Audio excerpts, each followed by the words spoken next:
कहते हैं कि जिनको मरने के बाद मोक्ष नहीं मिलता है उनकी आत्माएं भटकती रहती हैं। हालांकि कुछ लोग इस बात को मानने को बिल्कुल तैयार नहीं हैं कि भूत प्रेत आत्माएं होती हैं, मगर कुछ लोग ऐसे भी हैं जो इनको मानते हैं और पूरी तरह से मानते हैं कि वाकई सचमुच भूत भी होते हैं, प्रेत भी होते हैं, आत्माएँ भी होती हैं और वो मोक्ष ना मिलने के कारण वो इधर उधर भटकती रहती हैं। दरअसल आज की कहानी जो मैं आपको सुनाने जा रहा हूँ, इस कहानी में एक महिला को लगातार सपने दिखाई देते थे। 3 साल का बालक था जो उस महिला से लगातार बातें किया करता था। इतनी बातें कि वो अपने बारे में हुई पूरी घटना के बारे में एक एक शब्द बयां करता था। कहता था कि ये शब्द, यही बातें आप पूरी दुनिया को, पूरी ज़माने को बता दो।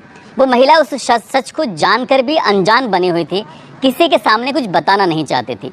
यही कारण था कि उस महिला की तबीयत लगातार बिगड़ने लगती है। एक दिन उसका पति उसको हॉस्पिटल लेके जाता है। कुछ दिन इलाज चलता है, लेकिन डॉक्टर कह देता है कि ये ठीक है, इनको आप घर लेके चले जाओ। कुछ दिन के बाद उस महिला को मनोचिकित्सक को भी दिखाया जाता है, लेकिन मनोचिकित्सक उसका उपचार करने के बाद कहते हैं ये ठीक है, इनको घर लेके चले जाओ। लेकिन महिला जैसे ही घर पहुंचती थी, आंखें बंद करती थी, अकेली होती थी, तो उसको सपने दिखाई देते थे। सपने में वही बालक आता था और वो बालक उससे बार बार अपने हुए ऊपर जुल्म के बारे में बात करता था, लेकिन महिला वो शांत रहती थी। इसके बाद तांत्रिक को दिखाया जाता है। तांत्रिक के बाद मौलवी हों, ओझा हों, कई तरह के लोग थे, उनको दिखाया गया, लेकिन महिला शांत रहती है। लगभग 4 महीने बाद जब सच सामने लाती है, 4 महीने के बाद जब बताती है, तो लोगों को यकीन नहीं हो रहा था कि ऐसा भी हो सकता है। न केवल पुलिस डिपार्टमेंट के लोग हैरान थे कि आत्माएं कैसे बात कर सकती हैं, बल्कि रिश्तेदार हों, आसपास के लोग हों, जिसने इस खबर को सुना था कि आत्माएं बोलती भी हैं, आत्माएं बात भी करती हैं, ऐसा कैसे हो सकता है। आज की कहानी आपको शायद ये यकीन करने पर मजबूर कर देगी कि आत्माएं होती हैं। आज की जो सच्ची घटना मैं आपको सुनाने जा रहा हूँ, सच्ची घटना है मध्य प्रदेश का एक शहर है ग्वालियर, और उसी के शहर में एक थाना लगता है थाटीपुर। थाटीपुर थाना क्षेत्र में एक तराई माई इलाका है। यहाँ की ये सच्ची घटना है। दरअसल बात कर रहा हूँ 28 अप्रैल 2023 की शाम। एक घर है जो पुलिस वाले का घर है। पुलिस वाला मध्य प्रदेश पुलिस में है, ध्यान सिंह राठौर इसका नाम होता है। इसके घर में एक फंक्शन चल रहा था और फंक्शन में जो इसके घर के रिश्तेदार के आसपास के लोग थे, सभी बिजी थे, सब खुश थे। खुशियों के गीत गाए जा रहे थे, तो कोई खाना खा रहा है, कोई कुछ कर रहा है, सब अपने अपने आप में मशगूल होते हैं। रात का यही कोई 8:15 के आसपास का समय होता है और एक बहुत तेज़ के साथ आवाज़ आती है, चीख निकलती हुई। और जैसे ही चीखों की आवाज़ सुनकर वहाँ आसपास के जो लोग थे, वो देखकर ज़ोर ज़ोर से शोर मचाना शुरू कर देते हैं, चीखते हैं, चिल्लाते हैं। और वो सिर्फ एक ही बात कह रहे थे कि जो सिपाही है ध्यान सिंह राठौर, इसका बच्चा छत से गिर गया है। इतना कहते ही सबके सब प्रोग्राम को बंद किया जाता है। लोग बाहर निकलते हैं उस बच्चे को गोद में लेकर। उसकी हालत वाकई बहुत ज़्यादा गंभीर बनी हुई थी। तुरंत ही वहाँ पास में एक हॉस्पिटल होता है, जयरोग्य हॉस्पिटल में इसको भर्ती कराया जाता है। उसको वेंटिलेटर पर रख दिया जाता है और उसकी हालत लगातार ख़राब थी। बार बार बच्चा बस अपनी माँ को पुकार रहा था कि माँ माँ माँ। लगातार माँ को पुकारते पुकारते 24 घंटे से ज़्यादा का वक्त बीत जाता है और डॉक्टर जवाब दे देते हैं। दरअसल डॉक्टर उस बच्चे को बचा नहीं पाते, वो बच्चा मर जाता है। जैसे ही वो बच्चा ख़त्म होता है, ख़त्म होने के बाद परिवार के लोग, जितने भी लोग थे, सबके सब एक दूसरे को तसल्ली देने लगते हैं और इस बुरे वक्त से उबरने की बात कर रहे थे कि जो हुआ शायद भगवान को यही मंजूर था। लेकिन इसका एक छोटा भाई और होता है जिसकी उम्र लगभग 1.5 साल के आसपास होती है। कहते हैं कि अब मोनू पे ही सब्र करना पड़ेगा। जो बड़ा बच्चा है जतिन उर्फ सनी, अब उस दुनिया में नहीं रहा। लगभग 3 साल के आसपास की उसकी उम्र होती है। परिवार के लोगों का रो रो कर बुरा हाल हो जाता है। जैसे जैसे वक्त आगे बढ़ रहा था, वैसे वैसे रिश्तेदारों ने भी, घर वालों ने भी, सब ने सब्र कर लिया। लेकिन जो पुलिस वाला होता है उसको सब्र नहीं आ रहा था। साथ ही जो उसकी पत्नी होती है ज्योति राठौर, अब उससे ख्वाब दिखाई देने लगते हैं, सपने दिखाई देने लगते हैं। और सपने में बच्चा आकर अपनी मौत की कहानी बयां कर रहा था। कह रहा था कि माँ, मेरे साथ कुछ ऐसा हुआ है, मुझे जो भी कातिल हैं आप उस कातिल को कुछ सज़ा दिलवाइए। वो बार बार कुछ इस तरह की बातें करता था। तो बात करने के बाद वो महिला इस बात को किसी को बता नहीं रही थी कि आखिरकार उसके सपने में वो आ रहा है। धीरे धीरे करके वक्त गुजर रहा था और जैसे जैसे वक्त आगे बढ़ रहा था, तो महिला की हालत में ज़्यादा गंभीर बनी हुई थी। वो बीमार रहने लगी थी। उसने खाना पीना छोड़ दिया था और उसका घर में मन नहीं लगता था। घर में जब तक कोई होता नहीं था, तब तो वो बहुत ज़्यादा परेशान होती थी। जब होता था तब थोड़ी से तसल्ली होती थी, यानी कि उसके इर्द गिर्द कोई ना कोई रहना चाहिए। उसके रिश्तेदार भी साथ में रहने लगते हैं, कभी माँ कभी और कोई लेडीज़ उसके पास में लेटती थी, तब जाकर उसे तसल्ली होती थी। रात में सोते सोते वो महिला लगातार बातचीत क्या करने लगती थी। अब जो सिपाही होता है ध्यान सिंह राठौर, उसको लगता है कि उसकी पत्नी की तबीयत ज़्यादा ख़राब है, बेटे के मरने का उसको बहुत ज़्यादा अफसोस है, परेशान है, इसलिए उसने उसे काफ़ी तसल्ली देने की कोशिश की। हॉस्पिटल लेके जाता है, मनोचिकित्सक के पास लेके जाता है, तांत्रिक के पास, ओझा के पास। ऐसी कौन सी जगह थी जहाँ जहाँ वो लेके नहीं जा रहा था। उसका एक ही मकसद था कि उसकी पत्नी ठीक हो जाएगी तो शायद उसको भी, उसके बेटे को भी आराम मिल जाएगा। लेकिन जब कोई सुधार नहीं होता है तब लगभग 2 महीने के आसपास का समय बीत जाता है और 2 महीने बाद वो महिला अपने पति को थोड़ा सा सच बताती है। कहती है कि मैं आपसे कुछ कहना चाहती हूँ। दरअसल इस साल 2017 में ध्यान सिंह राठौर और उसकी पत्नी ज्योति राठौर, जो कि भिंड की रहने वाली थी, इनकी शादी होती है धूमधाम से, सब कुछ ठीक चल रहा था। कुछ ही समय के बाद उनको एक बच्चा होता है, जतिन उर्फ सनी। लेकिन इसकी ड्यूटी होती है ध्यान सिंह राठौर की अपने उस जगह से कहीं दूर। वो घर से दूर रहता था। पत्नी अपने बेटे के साथ रहती थी। वो कहती थी कि मेरा मन नहीं लगता है, ऐसा ना करें, हम अपने ही घर की दुकान में एक अपना कोई भी काम कर लें। एक प्लास्टिक की दुकान थी जो वो करना चाहते थे, कोई इस तरह प्लास्टिक का कुछ कारोबार था, उसको करना चाहते थे।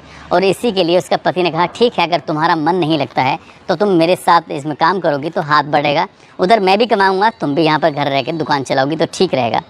सब कुछ उसकी ज़िंदगी में ठीक ठाक चल रहा था। उसे लगने लगा कि शायद ये दुकान में जो खोली है, दुकान में कुछ ना कुछ ऐसा अशुभ है जो गलत है, जिसकी वजह से ये मामला ख़राब हो रहा है। और घर के अच्छे खासे दिन थे वो भी बिगड़ने लगते हैं।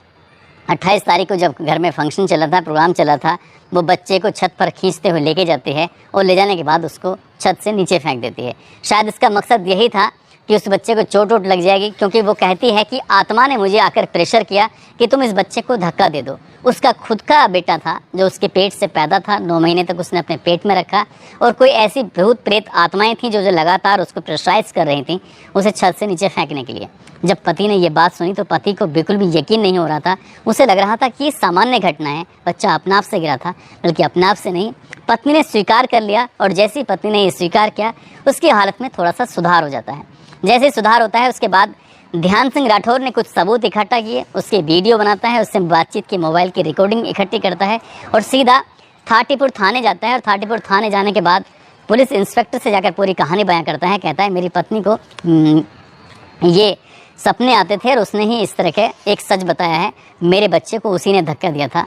जब ये बात पुलिस तक पहुंचती है, पुलिस जब इस मामले की जांच पड़ताल करती है तो पुलिस को भी लगता है कि बात में कुछ दम तो है। लेकिन पुलिस वाले इस महिला को गिरफ्तार करते हैं। गिरफ्तार करने के बाद जेल भेज देते हैं। लेकिन कहानी का ये अभी आधा अधूरा सस्ता।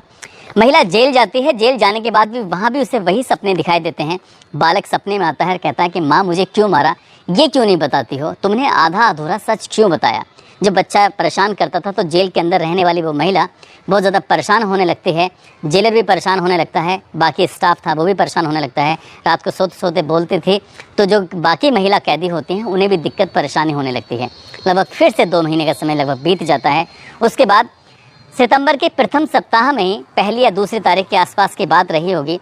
और इसी बीच में पुलिस ने अपनी जांच पड़ताल भी शुरू कर दी थी। और जब पुलिस ने जांच पड़ताल शुरू की तो एक बार फिर से इस महिला का पुलिस वालों से आमना सामना होता है। और पुलिस वाले कहते हैं कि कुछ सबूत हाथ लगे हैं, हम तुम्हारे मुंह से सच जानना चाहते हैं, आखिरकार सच क्या है, यदि सच बताओगी तो शायद तुम्हारी परेशानी कम हो सकती है। अब महिला ने जो सच बताया वो वाकई अपने आप में बड़ा भयंकर होता है। दरअसल जब उसने अपने पति से दुकान खुलवाई थी, अधिकतर वक्त उसका दुकान पे ही बैठे बैठे बीत जाया करता था। पड़ोस में एक व्यक्ति होता है जिसका नाम होता है उदय इंदोलिया, जिसकी वहाँ पर ससुराल होती है। वो व्यक्ति अपने ससुराल में जब जब आता था तो अपना वक्त बिताने के लिए दुकान पर आकर बैठ जाया करता था। और उदय की दोस्ती हो जाती है ज्योति राठौर से, जो कि सिपाही की पत्नी होती है, और दोस्ती का प्यार में बदल जाती है, इनको पता ही नहीं चलता। और जब मौका मिलता था तो वो ज्योति के साथ आपत्तिजनक स्थिति में, यानी कि उसके साथ संबंध बनाने की कोशिश करता था। और वो इस नए रिश्ते को लेकर बहुत ज़्यादा खुश भी होते हैं एक दूसरे के साथ, और सब कुछ उनकी ज़िंदगी में ठीक ही चल रहा था। इस रिश्ते के बारे में किसी को पता नहीं था। उदय जब जब अपने ससुराल आता था तब तब वो ये सब काम किया करता था। लेकिन 28 अप्रैल 2023 को जब घर में फंक्शन चल रहा था तो ये तैयार होकर सबसे पहले छत पर जाती है और छत पर जाने के बाद जो कमरा होता है वहाँ जाकर इंतज़ार कर रही थी अपने उस प्रेमी का, जो कि अपनी ससुराल में आया हुआ था। वो दीवार कूद कर सीधा कमरे में आता है और उन दोनों एक दूसरे के साथ आपत्तिजनक स्थिति में थे। लेकिन कोई नहीं जानता था कि घर से नीचे से जतिन उर्फ सनी, जो उसका 3 साल का बेटा होता है, वो माँ माँ आवाज़ लगाता उसी कमरे में पहुंच जाता है जिस कमरे में उसकी माँ और माँ का जो प्रेमी होता है वो मौके पर मौजूद होते हैं। जैसे ही उसने दरवाज़ा खोलता है, दरवाज़ा खुला हुआ था, वो अपनी माँ को उस व्यक्ति यानी पड़ोसी के साथ आपत्तिजनक स्थिति में देख लेता है और देखकर वो बालक देखता ही रह जाता है, सन्न रह जाता है कि उसकी माँ आखिरकार ये सब क्या कर रही है। उस महिला ने आप देखा ना ताप देखा, अपने ही उस बच्चे को उठाकर छत से सीधा फेंक दिया। जैसे ये बच्चा छत से नीचे जाता है, दौड़ते हुए महिला भी नीचे जाती है। लोग सब बाहर जाते हैं, वो तुरंत छत से नीचे आती है और आने के बाद देखती है तो वो नाटक करना शुरू कर देती है। हालांकि इस नाटक का किसी को पता ही नहीं था कि ये महिला, जिसका ज्योति का पड़ोसी दामाद के साथ अफेयर हो गया था, और उसी अफेयर को, उसी बात को छुपाने के लिए वो बिल्कुल शांत हो जाती है। लेकिन वो बालक लगातार सपने में आकर अपनी माँ को इतना परेशान कर देता है कि माँ की मजबूरी बन जाती है, वो सच सामने आ ही जाता है। महिला की कॉल डिटेल निकलवाई जाती है तो उससे पता चलता है कि इन दोनों के बीच में जो शारीरिक संबंध बने थे, एक दूसरे के साथ फोटोग्राफ्स या बातचीत का जरिया हो या फिर वीडियो कॉलिंग के माध्यम से हो, बहुत सारे ऐसे सबूत हाथ लगते हैं। उसके बाद पुलिस ने गिरफ्तार करके पहले ही जेल भेज दिया था। लेकिन मीडिया के सामने जब ये सच बताया तो सच सुन के लोग हैरान रह जाते हैं। जो उसका पति था, उसके पति को बिल्कुल भी यकीन नहीं हो रहा था कि उसकी पत्नी ऐसा घिनौना कृत्य भी कर सकती है। फिलहाल वो महिला जेल में है, छोटा बच्चा है, उसकी परवरिश कैसे होगी ये भी अपना आप में एक सवाल है। जो पति है वो मध्य प्रदेश पुलिस में कांस्टेबल है, लेकिन उसने अपने रिश्तों की परवाह किए बगैर एक कातिल को सलाखों के पीछे पहुंचाने में अहम रोल निभाया है। पुलिस वाले उसकी इस बात को लेकर बहुत ही ज़्यादा हैरान भी हैं और उसकी तारीफ़ भी कर रहे हैं कि वाकई वो एक अच्छा इंसान है। उसने अपने बेटे के लिए एक रिश्ता तो भले ही चाहे ख़त्म हो गया है, लेकिन उसने कातिल को सज़ा दिलवाने में कोई कसर नहीं छोड़ेगा। उसने ये भी कहा है कि चाहे भविष्य में जो भी कुछ होगा वो देखा जाएगा, लेकिन कातिल को हर हाल में सज़ा दिलाकर ही रहेगा। दोस्तों, इस पूरे घटनाक्रम को सुनाने का उद्देश्य किसी को परेशान करना नहीं है, किसी का दिल दुखाना नहीं है, बल्कि आपको जागरूक करना है, आपको सचेत करना है। आप सब लोग अपना ख्याल रखें, सुरक्षित रहें। जय हिंद, जय भारत।